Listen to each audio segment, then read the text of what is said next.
Hello student, start करते हैं chapter का नेक्स्ट पार्ट। इसमें मैं बता रही थी कि किस तरह से म्यूटनी हुई। म्यूटनी का मतलब होता है कि जो सिपाही थे उन्होंने इनकार कर दिया कि हम चर्बी वाले कारतूस का प्रयोग ना करेंगे, और इस वजह से एक सिपाही ने एक जो उनका अफसर था उसको गोली मार दी और सिपाही भड़क गए और 1857 की क्रांति की शुरुआत हो गई। लेकिन क्या एक जगह एक सैनिकों ने विद्रोह किया उससे सारी पब्लिक भड़क सकती है?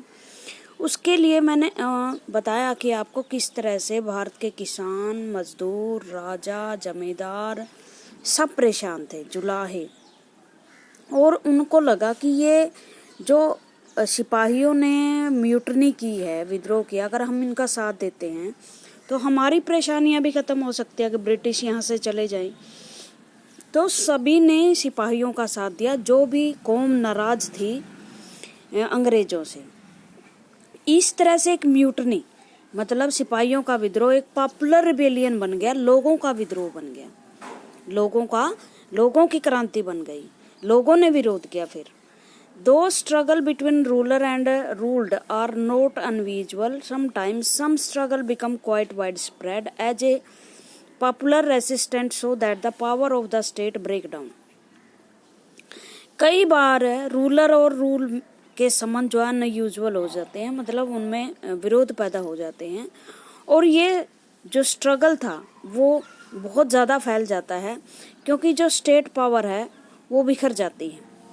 A very large number of people began to believe that they have a common enemy. बहुत बड़ी मात्रा में लोग ये समझने लगते हैं, समाज के हर तबके के लोग ये समझने लगते हैं कि हमारा एक साझा शत्रु है और उस शत्रु से लड़ने के लिए हमें इकट्ठा होना पड़ेगा, और इस वजह से वो इकट्ठा हो जाते हैं एनिमी से लड़ने के लिए और एक फुल फ्लैज्ड मूवमेंट कर देते हैं, विद्रोह कर देते हैं। जैसे अंग्रेजों के खिलाफ भारतीय जनता ये तय कर चुकी थी कि अंग्रेज ही हमारे वास्तविक दुश्मन है, जितनी भी परेशानियां हैं वो अंग्रेजों की वजह से हो रही है, तो इस वजह से उन्होंने मिलकर लड़ाई लड़ी। For such a situation to develop, people have to organize, communicate, take initiative and display the confidence to turn the situation around। और इस सिचुएशन से लड़ने के लिए लोग एक दूसरे से इकट्ठे होते हैं, कम्युनिकेट करते हैं, बातचीत करते हैं, पहल करते हैं किसी भी घटना को होने के लिए, क्रांति करने के लिए, रेवोल्यूशन करने के लिए, विद्रोह, रिबेलियन करने के लिए, और कॉन्फिडेंस जाहिर करते हैं कि जो सिचुएशन हमारे चारों ओर है इसको हम खत्म करके ही दम लेंगे। Such a situation develop in northern part of India in 1857।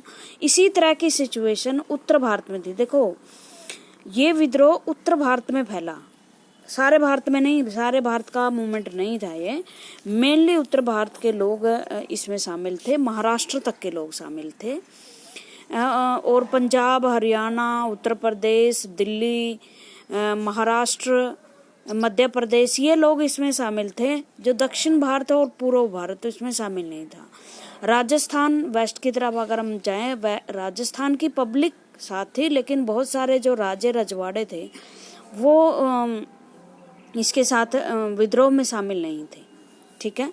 Such a situation develop in northern part of the India and 100 years of conquest and administration, the English East India Company faced a massive rebellion that started in May 1857। ये date याद रखना, 10 मई को ये शुरुआत हुई थी। ठीक है, इसकी डेट तो और फिक्स की गई थी, लेकिन ये समय से पहले ही शुरू हो गया था भाई।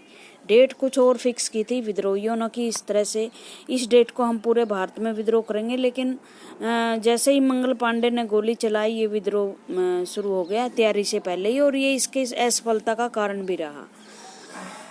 तो 200 साल मतलब 200 साल तो नहीं हुए थे, वो 1757 से ही उनका 100 साल का जो शासन था उनका, उसके खिलाफ जो मैसिव रिबेलियन था, लोगों का विद्रोह हुआ, and threaten to company very presence in the India. और कंपनी का जो रूल था उसके सामने एक चुनौती पैदा हो गई कि वो अब यहाँ से रहना मुश्किल हो गया कि वो रह भी पाएंगे या नहीं रह पाएंगे। Sepoy mutinied in several places beginning from Meerut and large number of people from different section of society rose up in rebellion।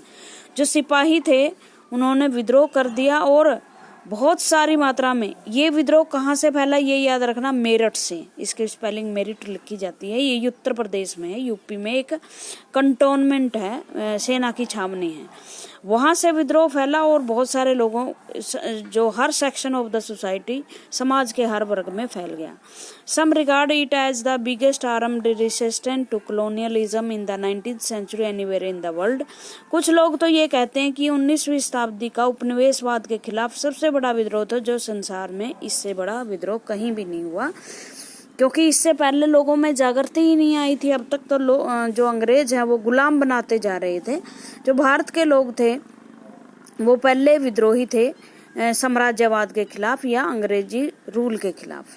ठीक है, ये कुछ विद्रोह के तस्वीरें हैं। देखो लड़ाई हुई है किस तरह से पेंटिंग में दिखाई गई है। The battle of the cavalry lines In the evening of 3rd July 1857, 300 rebellion come to Bareilly.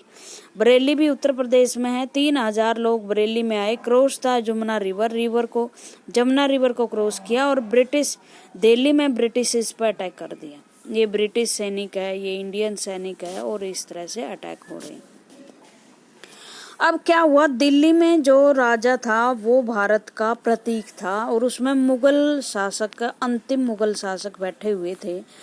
शासक शूसक कुछ नहीं था, सारा शासन अंग्रेजों ने अपने हाथ में ले रखा था। लाल किला में उसका परिवार रहता था और अभी तक वो भारत का बादशाह कहलाता था। अंग्रेजों ने अभी तक उसको बादशाह की पदवी से छीना नहीं था, लेकिन ये कह दिया था कि आने वाली नस्ल जो आपकी बादशाह नहीं कहलाएगी। मुगल बादशाह बहादुर शाह द्वितीय भी बोलते हैं इनको, वो शासक थे। तो दिल्ली के शासकों ने कहा कि भारत में दो शक्तियां उस टाइम शासन कर रही थी, एक मुगल शासक और एक दूसरी जो थे अंग्रेज, जो अपने हुए क्षेत्रों पर। बाकी थे राजे रजवाड़े, उनकी कोई ऐसा नहीं था कि ये भारत के प्रतीक हैं कुछ, वो अपनी अपनी थोड़ी थोड़ी जमीन के राजा थे। तो जो मेरठ में संघर्ष हुआ, दिल्ली के सैनिकों ने ये सोचा कि हम अब किसे राजा बनाएं, अपनी पावर किसे माने। तो उन्होंने दिल्ली के सम्राट दिखाई दिए कि हम अंग्रेजों की हुकूमत को त्यागते हैं, हम उसमें नहीं हैं, हम अपनी हुकूमत जो है, अपना राज्य दिल्ली के शासकों से स्वीकार करते हैं। तो वो दिल्ली की ओर बढ़े। राजा को उन्होंने भारत का बादशाह घोषित कर दिया। हिंदुस्तान का जो शासक है वो हमारा दिल्ली का सुल्तान है, मुगल बादशाह बहादुर शाह जफर। और इतना जबरदस्त विद्रोह था सैनिकों का कि जो शासक थे, मुगल शासक बहुत ही कमजोर थे, बूढ़े हो चुके थे और ना चाहते हुए उन्होंने सैनिकों की बात माने और अपने आप को दिल्ली का सुल्तान घोषित करके विद्रोहियों का नेता घोषित कर दिया अपने आप को। Meerut to Delhi 29 March 1857 a young soldier Mangal Pandey was, यहाँ से स्टार्ट हुई, 29 मार्च से ये स्टार्ट हुई। मंगल पांडे ये नाम याद रखना। Was hanged to death for attacking his officer in Barrackpore छावनी। जो बैरकपुर छावनी थी बंगाल में। ठीक है, मंगल पांडे एक सैनिक थे, चर्बी वाले कारतूस दिए जा रहे थे, उन्होंने मना कर दिया कि मैं यूज नहीं करूंगा। उसने गोली मार दी और थोड़े से दिन के बाद, 10 दिन के बाद ही उसे गोली से उसको डेथ दे दी, मतलब फांसी दे दी गई। बैरकपुर छावनी की जो घटनाएं हैं वो दूसरी रेजिमेंट जो मेरठ है वहां पहुंचे और मेरठ के सैनिकों ने भी जो नई कार्टेज मैंने जो चर्बी वाले कारतूस थे, जिसे मुंह से खोल कर डालना पड़ता था और जिस पर ये कहते थे कि सूअर और गाय की चर्बी लगी हुई है, तो उन्होंने मना कर दिया कि हम बिल्कुल भी वो चर्बी वाले कारतूस यूज नहीं करेंगे। Some days later, some sepoy of regiment at Meerut refused to due to the army drill using the new cartridge, which were suspected of being coated with the fat of cows and pigs. नए कारतूस आए, cartridge जिन्हें बोलते हैं, और उन पर गाय और सूअर की चर्बी लगी हुई थी। ये पक्का नहीं था, लेकिन ये र्यूम्यूर फैल गया था आर्मी में कि ऐसा है, लगा हुआ है मांस, और जो अंग्रेज सरकार है वो हमारा धर्म भ्रष्ट करना चाहती है। तो लोग उसने इनकार कर दिया सिपाहियों ने कि हम नहीं करेंगे। 85 जो सिपाही थे वो डिसमिस कर दिए सर्विस से and sentence to 10 year jail, 10 साल की सजा देगी। क्यों? क्योंकि उन्होंने ऑफिसर को डिसोबे किया। देखो फौज के बहुत बड़े रूल हैं। फौज में कोई भी सैनिक अपने कमांडिंग ऑफिसर की बात टाल नहीं सकता। बहुत मार्शल लॉ लागू किए जाते हैं, उनकी वर्दी छीन ली जाती है, उनको जेल में डाल दिया जाता है। इसी की ये बात 9 मई 1957 में हुई। ठीक है, वो अप्रैल की बात थी। The response of the other Indian soldier in merit was quite extraordinary. इसी तरह का जो दूसरी छावनियों में सैनिक थे, मेरठ की घटना से वो उन्होंने भी विद्रोह कर दिया अपने अपने जो ऑफिसर थे उनके सामने। On 10 May the soldier march to the jail in Meerut. Meerut की जेल की तरफ बढ़े 10 मई को, और अपने जो भी सिपाही उन्होंने 85 सिपाही को जेल में डाला था उनको आज़ाद करवा दिया। They attacked and killed British officer. British officer पर अटैक करके उन्हें मार दिया। They captured gun and ammunitions and set fire to the building and property of the British and declare war to the firangis. अंग्रेजों को फिरंगी बोला जाता था उस टाइम। उन्होंने क्या किया, गन और जेल पे अटैक किया, सारे जो हथियार थे वो छीन लिए, बिल्डिंग में आग लगा दी, जो अंग्रेजी प्रॉपर्टी थी उनको आग लगा दी, और कहा कि हम जो ब्रिटिश फिरंगीज हैं उनके खिलाफ वार की घोषणा कर रहे हैं। But who would rules to the land instead. लेकिन उन्होंने कहा कि चलो हम ब्रिटिश के खिलाफ जंग लड़ रहे हैं और ब्रिटिश को हम अपना जो वो नहीं मान रहे राजा, तो हम राजा किसे घोषित करें। तो वही बात मैंने आपको बताई।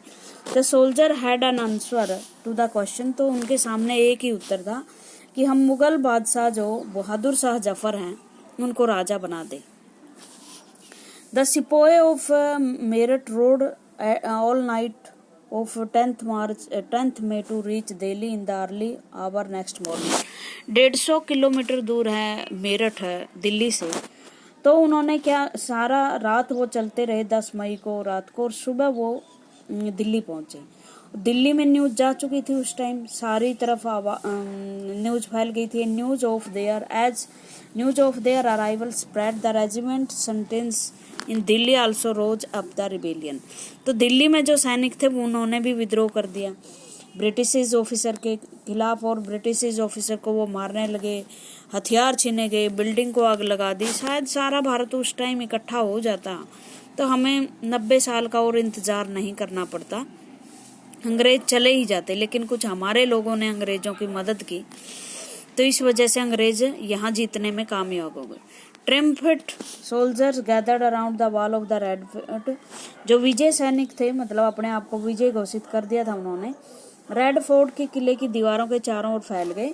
वेयर द बादशाह लिव, जहाँ बादशाह रहते थे, मुगल शाह बादशाह, डिमांडिंग टू मीट, उन्होंने डिमांड की कि आप हमसे मिलिए। The emperor was not quite willing to challenge the mighty British power, but the soldier persisted। मैंने यही बताया ना कि जो राजा थे, बादशाह थे, वो इच्छुक नहीं थे कि वो इतनी बड़ी पावर जो ब्रिटिश पावर उनको उनसे टक्कर ले। बट जब सोल्जर ने प्रिसिस्ट किया तो उन्होंने कहा कि चलो मिल लेते हैं। They forced their way into the place and proclaimed, और इस तरह से वो जबरदस्ती महल में आए और बहादुर शाह जफर को उन्होंने अपना लीडर घोषित कर दिया गया। फिरंगी की मीनिंग देख लो। फिरंगी फॉरेनर को बोलते हैं जो विदेशी हमारे आते हैं, और उनका एटीट्यूड मतलब उनको गलत वे में बोला जाता है। ये मंगल पांडे की तस्वीर है भाई। मंगल पांडे पर जो सरकार है उसने एक पोस्टल स्टैंप जारी की है। ये ही पहले व्यक्ति थे जिन्होंने विद्रोह किया था। उसके बाद ये मुगल बादशाह बहादुर शाह जफर हैं। द एजिंग एम्परर, एजिंग मैंने बुजुर्ग हो चुके एम्परर जो थे, had to accept the demand. He wrote letters to all the chiefs and ruler of the country. तो उन्होंने डिमांड मांग ली कि चलो ठीक है और हम आपकी डिमांड मानते हैं। उन्होंने लेटर लिखे जो मुखिया और रूलर्स थे उसके देश के, to come forward and organise a confederacy of the Indian state. और उन्होंने लेटर लिखा कि भाई सारे इकट्ठे हो जाओ, हम एक संघ बना लेते हैं इंडियन स्टेट्स का और ब्रिटिश के खिलाफ लड़ते हैं। This single step take by Bahadur Shah Zafar had great implications. यही एक सिंगल स्टेप था जिससे बहुत सारे राजा उसके झंडे के नीचे आ गए थे। खैर बहुत सारे राजाओं ने साथ भी दिया है सिपोइस का, बट बहुत सारे ऐसे भी थे जिन्होंने अंग्रेजों का ज़्यादा साथ दिया। The Mughal dynasty had ruled over a large part of the country. Mughal जो वंश था वो लंबे समय से देश पर शासन कर रहा था। आपको पता ही है बाबर से 1526 से उनका शासन था और बड़ा हिस्सा मुगल सम्राट के अंदर अब भी आता था। Most smaller ruler and chieftain control different territory on the behalf of the Mughal ruler. और बहुत सारे राजा और मुखिया अब भी बहुत सारी जो भारत का क्षेत्र था उस पर शासन कर रहे थे। Threatened by the expansion of the British ruler, और उन्हें डर था कि ब्रिटिश रूल फैल जाएगा तो हमारा भी शासन खत्म हो जाएगा, तो इसलिए वो मुगल सम्राट के शासन के साथ आ गए और ब्रिटिश के विरुद्ध लड़े। Many of them felt that if the Mughal emperor could rule again they too would be able to rule their own territory once more. तो मुगल सम्राट दोबारा से अगर शासन में आते तो उनकी भी टेरिटरी बचे रहेगी।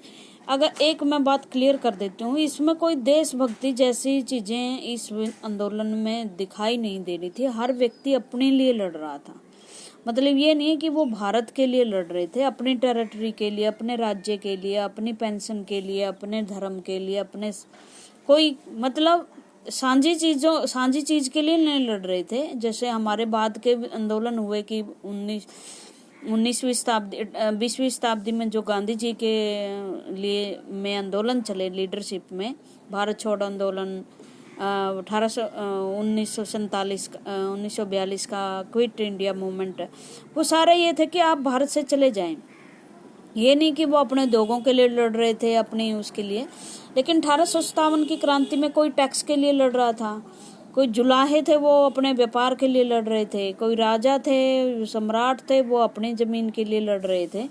तो इस तरह से लेकिन सारे इकट्ठे इसलिए हुए थे क्योंकि उनका अपना अपना इंटरेस्ट था।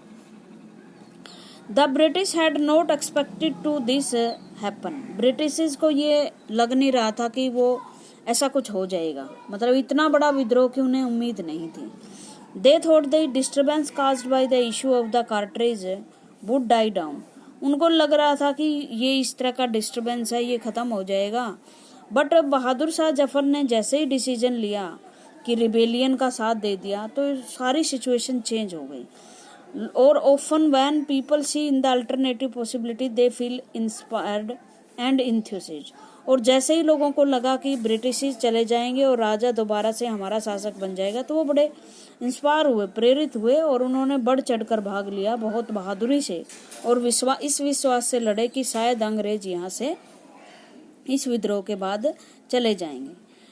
विद्रोह कहाँ कहाँ फैला ये बहुत इम्पोर्टेंट है।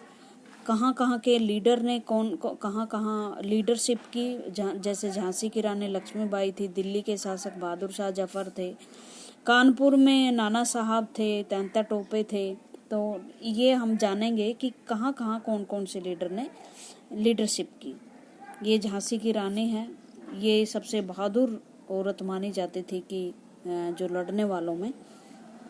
After the British were rout from Delhi, जैसे ही ब्रिटिश दिल्ली की तरफ आए, there was no uprising for almost a week.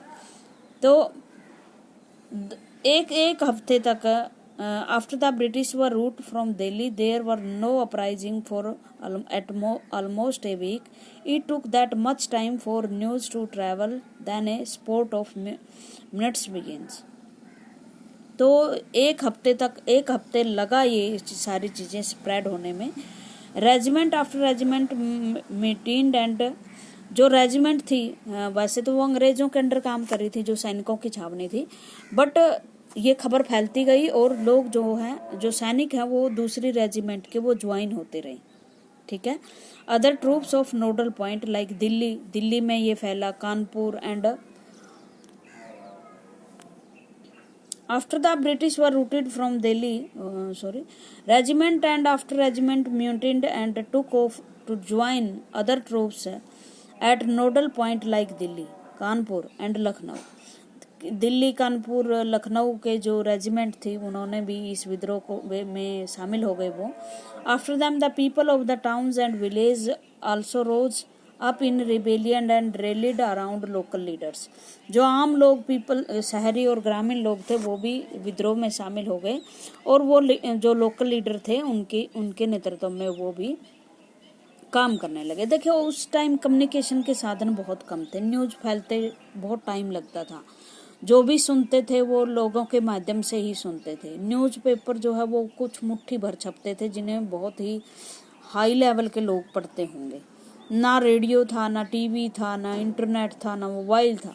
तो उस टाइम देखो कि टाइम तो लगता है विद्रोह को फैलने में। Zamindar and chiefs were also prepare to establish their authority and fight the British. Zamindar और चीफ जिसकी भूमि छीनी जा रही थी या जिस पर टैक्स के बोझ थे वो भी तैयारी कर रहे थे कि ब्रिटिश अथॉरिटी के साथ कैसे लड़ा जाए।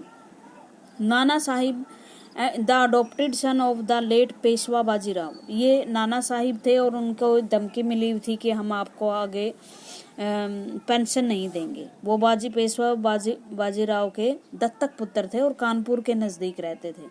उन्होंने भी अपनी सेना को इकट्ठा किया and expel the British garrison from the city. और जो ब्रिटिश छावनी थी, ब्रिटिश गैरिसन था, गैरिसन का मतलब जहाँ कुछ लोग, जहाँ रेजिमेंट रहती है, उन्होंने उनको बाहर निकाल दिया कि जाओ यहाँ से। ही प्रोक्लेम्ड हिमसेल्फ पेशवा, और अपने आप को पेशवा घोषित कर दिया। He declare that he was the governor under emperor Bahadur Shah Zafar, और उन्होंने कहा कि मैं जो हूँ ग्वालियर कानपुर का गवर्नर जनरल हूँ और सम्राट बहादुर शाह जफर मेरे शासक हैं। इन लखनऊ में देखो, कानपुर में कौन है? नाना साहिब हैं। अब आपने देखना है कि लखनऊ में कौन है। लखनऊ में Birjis Qadir, the son of deposed son Wajid Ali Shah. Wajid Ali Shah एक नवाब थे, उनके बेटे थे बिजरिस कादिर। उन्होंने अपने आप को नया नवाब घोषित कर दिया। लखनऊ को जीत लिया था ब्रिटिश ने। बिजरिस कादिर कोई शासक नहीं था। नवाब वाजिद शाह अली वो बहुत ही निकम्मे और शतरंज के खिलाड़ी थे। वो जा चुके थे, उनकी डेथ हो चुकी थी। लखनऊ ब्रिटिश के कंट्रोल में था, लेकिन बिजरिस कादिर जो है वो भी मौके का फ़ायदा उठाना चाहते थे, अपने आप को नवाब घोषित कर दिया। ही टू एक्नॉलेज द सर्जेनिटी ऑफ बहादुर शाह जफर, उन्होंने भी बहादुर शाह जफर की बादशाहत जो है वो स्वीकार कर ली। हिज मदर बेगम हजरत महल, उसकी जो माँ थी Begum Hazrat Mahal, took an active part in the organising and uprising against the British के खिलाफ विद्रोह में उन्होंने एक्टिव पार्टिसिपेशन किया। उन्होंने महल में उन्होंने सैनिक इकट्ठे किए, हथियार इकट्ठे किए। इसी तरह झांसी में झांसी लक्ष्मीबाई, उनको भी क्या किया था, उनके बेटे को दत्तक पुत्र के रूप में स्वीकार नहीं किया था। लक्ष्मीबाई अपने राज्य को वापस पाने के लिए लड़ी। तो ये विद्रोह की तस्वीर है, देख लेना।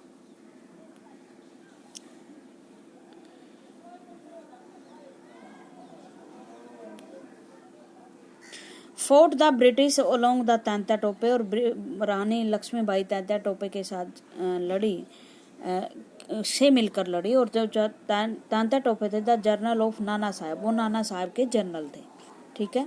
इन the Mandla region of the Madhya Pradesh, Rani Avantibai Lodhi of the Ramgarh raise and led an army of 4000 against the British who had taken over the administration of her state। इसी तरह मध्य प्रदेश में एक रानी अवंतीबाई थी, अवंतीबाई लोधी, रामगढ़ की थी वो। उन्होंने भी 4000 सैनिकों के साथ अंग्रेजों के साथ विद्रोह किया। इसकी एक वीडियो और बनेगी। आज के लिए इतना ही। Thank you very